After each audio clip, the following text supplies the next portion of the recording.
मंडळी नमस्कार, राम राम, रामकृष्ण हरी गुडाईमशी. मी उत्तम तुकाराम शितोळे. आज आहे मी बीड जिल्ह्यातील येळमघाट गावातील एक प्रगतशील असे शेतकरी माझ्या बरोबर या ठिकाणी आहेत. टी.डी. राऊत सर नमस्कार. आज मी आहे त्यांच्या पपईच्या या बागामध्ये आणि या बागाला लगभग आज माझ्या माहितीनं 9 महिने झाले. 9 महिने झाले लावून. 9 महिन्यामधली ही पपई आज बरेच IMC कंपनीचे जे काही प्रोडक्ट असतील ते सर्वच ॲग्रो किट आज सरांनी वापरलेले आहे. ॲग्रो बुस्टर आहे, ॲक्टिवेटर आहे, त्याच्यानंतर फ्लावर केअर आहे, त्याच्यानंतर ग्रोथ प्रोमोटर आहे आणि सगळ्यात महत्वाचं की ही जमीन एवढी काही भारी नाही. त्याच्यामुळं आज उन्हाळ्यात पाणी नसताना सुद्धा असला एवढा भयानक उन्हाळा होता तरी पण हायड्रोजेल आपल्या त्या पपईला सुद्धा तारलेला आहे. अगदी पपईची लागण जर म्हणलं तर बघा आज लागणची परिस्थिती कशी आहे आणि एकसारखी अक्षरशः अशी नारळासारखी सगळी ही पपई आलेली आहे. तर अगदी ह्याच्यावर ताजे तवाना.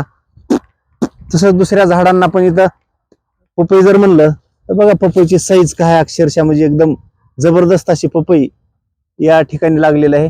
कारण पपई ही आयुर्वेदामध्ये अतिशय महत्वाची हे फळ आहे.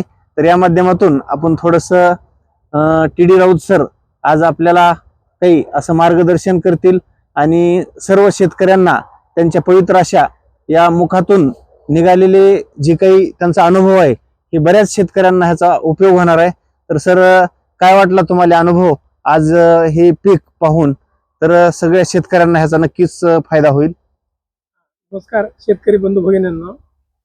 आज शितोळे सरच्या मार्गदर्शनाखाली आणि आमचे सहकारी हनुमंत साळे बाप्पा यांच्या मार्गदर्शनाखाली IMCचे जे प्रोडक्ट आहेत ते नक्कीच कौतुकास्पद चांगले प्रोडक्ट आहेत.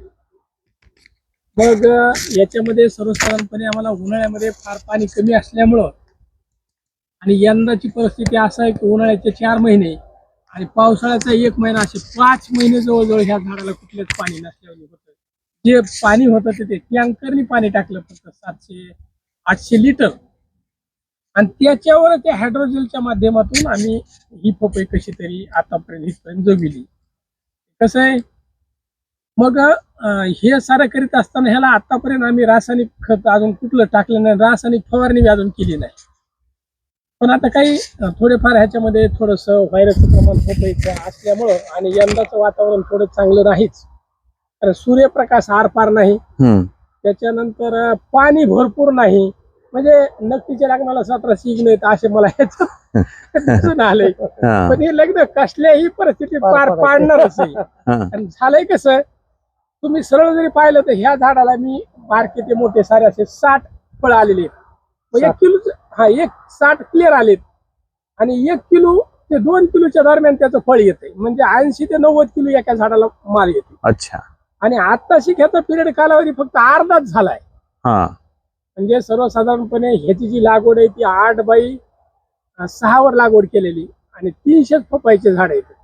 तर सर्वसाधारणपणे 10 रुपये किलो प्रमाणे जरी समजा माल गेला आणि 1 क्विंटल भर जरी माल आला ह्याला सर्व म्हणजे 12 महिन्यामध्ये तरी आपल्याला 3 लाख रुपयाचं उत्पन्न व्हायला याच्यात काहीच अडचण नाही. त्याच्यात आपल्याला 50,000 रुपयाचा खर्च नाही. किती क्षेत्र आहे सर हे सगळं? सर्वसाधारण अर्धा एकर आहे.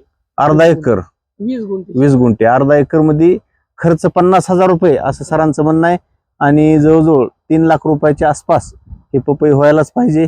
योगायोगाने भाव चांगला लागला तर एका दिवस पुढे सुद्धा जाईल, थोडाफार कमी राहिला तर आतमध्ये सुद्धा येईल. परंतु सगळ्या शेतकऱ्यांना एक असं IMC कंपनीची हे जी ॲग्रो किट आहे वापरण्यासाठी अतिशय उत्कृष्ट आहे. तर या ठिकाणी ज्यांनी आज आमचे टी.डी. राऊत सर एक अभ्यासू शेतकरी, अगदी या शेती क्षेत्रामधला खूप मोठा गाडा अभ्यास आहे त्यांना, तरी पण आमचे हनुमंत बाप्पा साळवे यांच्या माध्यमातून आज राऊत सर आज गतवर्षीपासून या IMC क्षेत्रामध्ये आले आणि बरेच त्यांनी हेल्थ प्रोडक्ट असतील, काही आपल्या ॲग्रिकल्चरवरले असतील, काही प्रोडक्ट वापरले. त्याबद्दल राऊत सरांचे या ठिकाणी मी अगदी खूप खूप आभार धन्यवाद व्यक्त करतो. त्याचबरोबर आमचे हनुमानजी साळवे बाप्पा यांचे पण धन्यवाद व्यक्त करतो. आणि नक्की असंच संत तुकोबारांनी जसं सांगितलं की अनुभव आले अंगात या जगात ये तसे आलेले अनुभव किंवा जे जे ठावे आपणास येते ते सांगावे इतरांशी किंवा शिकवावे इतरांशी, या माध्यमातून असा हा संतांनी सांगितलेल्या वाणीप्रमाणे नक्कीच हे उपयोग टी.डी. राऊत सर करतील असा आम्हाला आत्मविश्वास आहे. नक्कीच यांच्या पपईला चांगला भाव यावा आणि क्वालिटी पण चांगली निघावी. आणि एवढंच मी या ठिकाणी आज माऊली दादांच्या चरणी या ठिकाणी प्रार्थना करतो आणि या ठिकाणी थांबतो. धन्यवाद. Good MC. थँक्यू.